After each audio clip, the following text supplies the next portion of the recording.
नमस्कार, मैं नवीन कुमार। आइए डालते हैं एक नज़र आज की खबरों पर। 17वीं बीपीएससी पीटी परीक्षा मामले में पटना हाईकोर्ट ने अपना फैसला सुनाया है। कोर्ट के फैसले से अभ्यर्थियों को तगड़ा झटका लगा है। कोर्ट ने आयोग के पक्ष में फैसला सुनाते हुए दोबारा 17वीं पीटी परीक्षा कराने से इनकार कर दिया है। इसके साथ ही हाईकोर्ट ने सभी रिट याचिकाएं खारिज करते हुए आयोग को बाकी प्रक्रिया पूरी करने की अनुमति दी। जस्टिस आशुतोष कुमार की खंडपीठ ने पप्पू कुमार और अन्य की याचिकाओं पर सुनवाई की। जनहित याचिका समेत सभी याचिकाओं पर सुनवाई पूरी होने के बाद फैसला सुरक्षित रखा गया था। अब कोर्ट ने इन याचिकाओं को खारिज कर दिया। ये उन उम्मीदवारों के लिए एक बड़ा झटका है जो परीक्षा रद्द करके दोबारा परीक्षा कराने की मांग कर रहे थे। बता दें कि 17वीं बीपीएससी पीटी परीक्षा का रिजल्ट जारी हो चुका है। इस परीक्षा पर अभ्यर्थी लगातार धांधली का आरोप लगा रहे हैं। परीक्षा व्यवस्था पर कई सवाल भी उठाए गए। 13 दिसंबर 2024 को बिहार के अलग अलग जिलों में 17वीं बीपीएससी की पीटी परीक्षा आयोजित की गई थे। पटना के बापू परीक्षा केंद्र पर असामाजिक तत्वों ने उपद्रव कर परीक्षा को बाधित किया था। इसको ध्यान में रखते हुए बीपीएससी ने सिर्फ इसी केंद्र पर आयोजित परीक्षा को रद्द करने का फैसला किया था। अभ्यर्थी पूरी परीक्षा को रद्द करने की मांग कर रहे थे। केंद्रीय कैबिनेट की बैठक में बड़ा फैसला लिया गया है। इस बैठक में कई बड़े निर्णय लिए गए हैं। केंद्र सरकार ने बिहार को कई बड़ी सौगातें दी हैं। केंद्रीय कर्मचारियों के लिए महंगाई भत्ते में 2% की बढ़ोतरी की मंजूरी मिल गई है। इसके अलावा पटना आड़ा सासाराम 4 लेन की भी मंजूरी मिल गई है। कैबिनेट की बैठक में बिहार के कोसी मेची अंतर्राज्य लिंक परियोजना को पीएम कृषि सिंचाई योजना त्वरित सिंचाई लाभ कार्यक्रम के अंतर्गत शामिल करने को मंजूरी मिली है। पटना आड़ा सासाराम 4 लेन प्रोजेक्ट कई दिनों से चर्चा में था, जिसको केंद्र सरकार ने मंजूर कर लिया है। बिहार के चौतरफा विकास के लिए प्रधानमंत्री कृषि सिंचाई योजना के तहत Kosi Mechi intra state link project को भी मंजूरी दी गई है। इससे जहां एक क्षेत्र में सिंचाई के लिए पानी मिलेगा, वहीं किसान भाई बहनों की आय भी बढ़ेगी।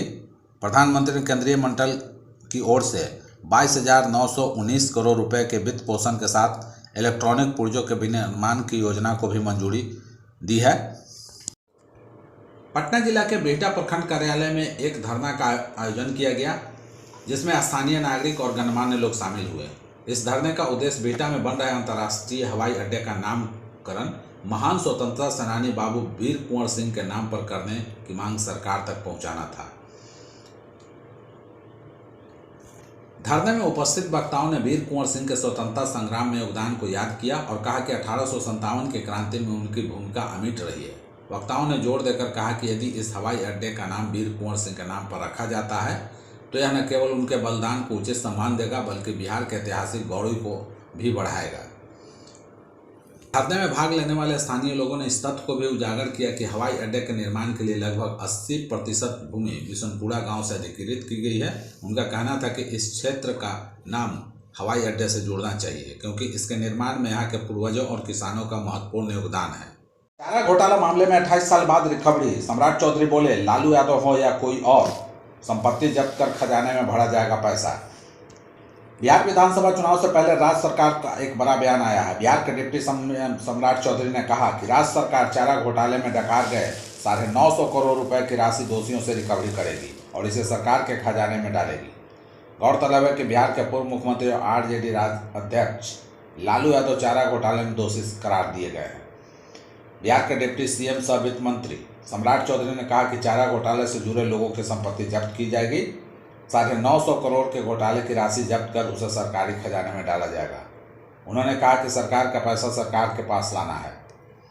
यह निर्णय न्यायालय का था और उसी के आधार पर कार्रवाई की जाएगी।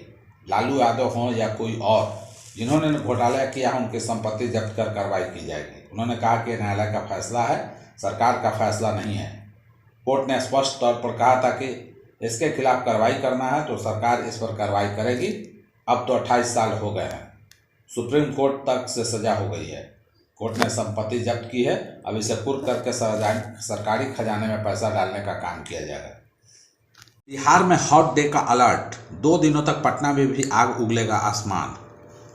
बिहार में गर्मी का तेवर अधिक सख्त होने लगा है। पिछले 24 घंटे में बिहार के कई जिलों का तापमान 40 डिग्री के पार दर्ज हुआ है। सबसे अधिक पारा बक्सर में 41.4 डिग्री सेल्सियस दर्ज हुआ, जबकि खगड़िया और सिवान में भी 40 डिग्री से अधिक तापमान रहा। दरभंगा, वैशाली, छपरा, मोतिहारी, गोपालगंज, भागलपुर और पटना में भी तापमान 40 डिग्री के आसपास ही दर्ज हुआ है। वहीं मौसम विभाग ने अगले 2 दिनों के लिए जिलों में हॉट डे की चेतावनी जारी की है। मार्च महीने में ही बिहार का तापमान में 40 और 41 डिग्री तक पर जाने लगा है। अप्रैल और मई में प्रचंड लू चलने की पूरी संभावना है। ऐसा पूर्वानुमान भी पहले लगाया जा रहा था कि इस बार गर्मी के तेवर रिकॉर्ड तोड़ने वाले होंगे। पटना समेत 6 जिलों का अधिकतम तापमान 39 के आसपास रहा। पटना में आने वाले दिनों में भी तापमान 39 डिग्री तक जाने की संभावना मौसम विभाग ने जताई है। मौसम विभाग ने बताया कि 2 दिनों तक दक्षिणी बिहार के कुछ जिलों के लिए हॉट डे की स्थिति बन सकती है। इसे लेकर मौसम विभाग ने अलर्ट जारी किया है। पूर्वानुमान है कि कई जगहों पर अधिकतम तापमान में सामान्य से 4 डिग्री अधिक तक जाने की संभावना है। बिहार के पूर्वी हिस्से में पूर्वइया हवा चलने के आसार हैं। राहुल गांधी से पहले अमित शाह पहुंचेंगे पटना। चुनावी साल में दिल्ली के नेताओं का बिहार दौरा तेज हो गया है। केंद्रीय गृह मंत्री अमित शाह 2 दिवसीय दौरे पर पटना पहुंचेंगे। अमित शाह के बिहार दौरे को लेकर बीजेपी प्रदेश अध्यक्ष दिलीप जायसवाल ने बताया कि अमित शाह शाम 7:45 बजे पटना एयरपोर्ट पहुंचेंगे। वहां से वे सीधे बीजेपी कार्यालय जाएंगे। शनिवार रात 8 बजे से 9:30 बजे तक बीजेपी अटल सभागार में विधायक, सांसद, एमएलसी और पार्टी के प्रमुख पदाधिकारियों के साथ बैठक करेंगे। फिर कोर कमेटी की बैठक होगी जो 10:30 से 11 बजे रात तक चलेगी। रविवार 30 मार्च को 11 बजे से पटना के बापू सभागार में सहकारिता आंदोलन से जुड़े लोगों को संबोधित करेंगे। अमित शाह की सोच है कि सहकारिता और कोऑपरेटिव के माध्यम से लोगों को रोजगार मिले और लोगों की सहभागिता केंद्र और बिहार की योजनाओं में हो। बापू सभागार में आयोजित सहकारिता विभाग के कार्यक्रम में शिरकत के दौरान सहकारिता विभाग की ओर से पैक्स से संबंधित चलाई जा रही योजनाओं का शुभारंभ और कुछ नई योजनाओं का उद्घाटन भी करेंगे। बता दें कि बीजेपी कार्यालय में भी बैठक के बाद वे देर रात बिहार बीजेपी और कोर कमेटी के नेताओं के साथ बैठक करेंगे। संगठन की मजबूती और आगामी बिहार विधानसभा चुनाव को लेकर रणनीति भी बनाई जाएगी। नीतीश कुमार लोकसभा चुनाव 2024 के ठीक पहले पाला बदलकर एनडीए में फिर से लौट आए थे और तभी से बार बार मौका देखकर दोहराते आ रहे हैं, अब कहीं नहीं जाऊंगा, अब यहीं रहना है।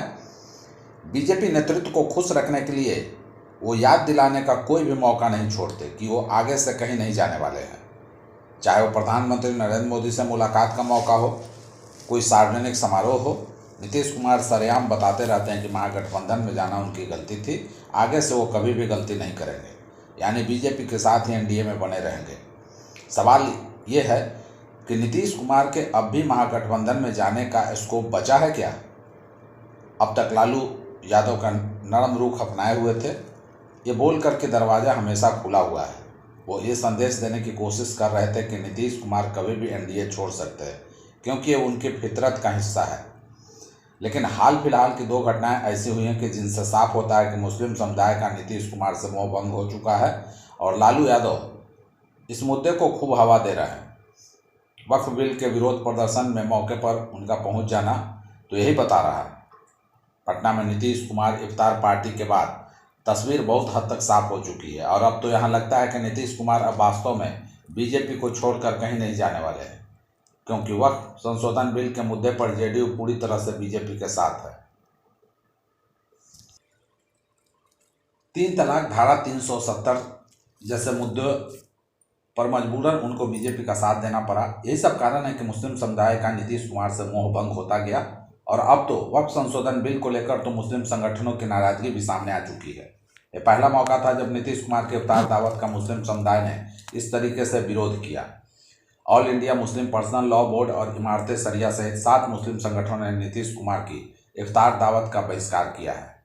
इस बहिष्कार ने नीतीश कुमार और बिहार के मुस्लिम समुदाय के रिश्तों की मौजूदा स्थिति को सार्वजनिक तौर पर सामने ला दिया है। नीतीश कुमार की सेकुलर छवि ही थी जिसके चलते वो पाला बदलकर महागठबंधन में फिट हो जाया करते थे, लेकिन अब वो स्कोप भी खत्म होता लग रहा है। बीजेपी को पहली बार मिल सकती है महिला राष्ट्रीय अध्यक्ष। बीजेपी में नए राष्ट्रीय अध्यक्ष की तलाश तेज हो गई है। बहुत जल्द पार्टी की ओर से नए अध्यक्ष के नाम की घोषणा कर दी जाएगी। इस बीच ऐसे कयास लगाए जा रहे हैं कि बीजेपी को पहली बार कोई महिला राष्ट्रीय अध्यक्ष मिल सकती है। बता दें कि जेपी नड्डा फिलहाल एक्सटेंशन पर चल रहे हैं। बीजेपी अध्यक्ष के रूप में उनका कार्यकाल 2023 में ही खत्म हो गया था, लेकिन लोकसभा चुनाव 2024 को देखते हुए उनके कार्यकाल को आगे बढ़ाया गया था। बीजेपी के नए राष्ट्रीय अध्यक्ष की रेस में केंद्रीय वित्त मंत्री निर्मला सीतारमण का नाम सबसे आगे चल रहा है। ऐसा इसलिए कि क्योंकि सीतारमण साउथ से आती है। वहीं बीजेपी की कोशिश है कि साउथ में चल रही परिसीमन विवाद खत्म हो जाए और आगामी चुनाव में बीजेपी को फायदा मिले। अगर इन बातों पर गौर किया जाए तो निर्मला सीतारमण का नाम बीजेपी के नए राष्ट्रीय अध्यक्ष पद के लिए सबसे आगे दिखता है। बीजेपी के नए राष्ट्रीय अध्यक्ष के रूप में कुछ अन्य नाम हैं जो सबसे आगे चल रहे हैं। नामों में केंद्रीय मंत्री मनोहर लाल खट्टर, धर्मेंद्र प्रधान और शिवराज सिंह शामिल हैं। इन सब के अलावा एक अन्य नाम है जिसे बीजेपी के राष्ट्रीय अध्यक्ष पद के लिए सबसे प्रबल दावेदार माना जा रहा है। इस चेहरे का नाम भूपेंद्र यादव है। भूपेंद्र यादव को प्रधानमंत्री नरेंद्र मोदी और केंद्रीय गृह मंत्री अमित शाह का काफ़ी करीबी माना जाता है। हालांकि बीजेपी का अगला राष्ट्रीय अध्यक्ष कौन होगा, इसको लेकर सस्पेंस अब भी कायम है, कारण कि इस बीच योगी आदित्यनाथ की भी नाम की चर्चा चल रही है।